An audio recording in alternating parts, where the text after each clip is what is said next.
Sanders and Donald Trump are benefiting. Steve, what do you got?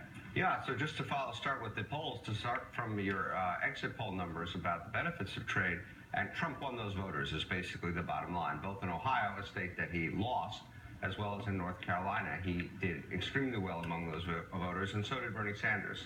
So they are appealing to people who feel trade is hurting us. But let's look at both sides of trade and start with the benefits of trade, because trade does help the country as a whole. I don't think most economists would disagree with that. Estimating the benefits is a little bit hard, but there are numbers around in the $300 to $500 billion range. Putting that into perspective, that could be as much as $1,000, $2,000 for every American that they're better off because there is trade.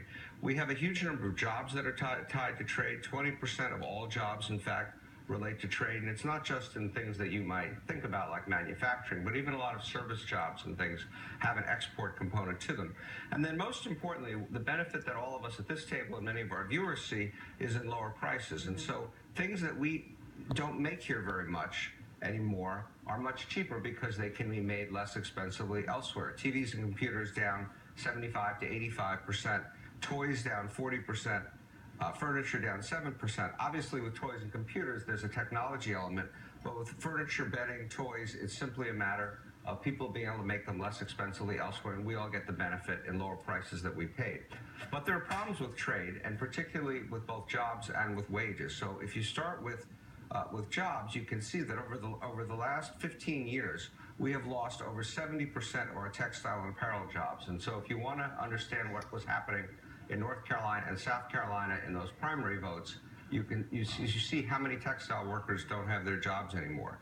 If you want to get an idea of what was happening in Michigan and Ohio, you can look at autos. Ohio is actually the second biggest auto state after Michigan, where even with the auto recovery, even with all the good stuff that's happening with cars now, we're still 30% fewer jobs than we had 15 years ago in the auto sector. And then it also affects wages.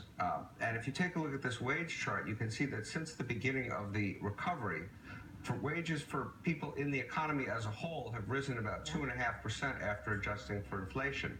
People in service sectors, financial services, information, education, hospitality, and leisure, even these sort of low-paid service jobs in hotels and things, have all seen their wages go up a little bit.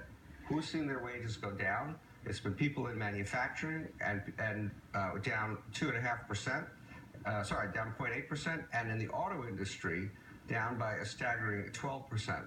So if you want to understand why people in these places, especially those working class white males that we talk about a lot, are disaffected, they have a good reason to be. Well, and all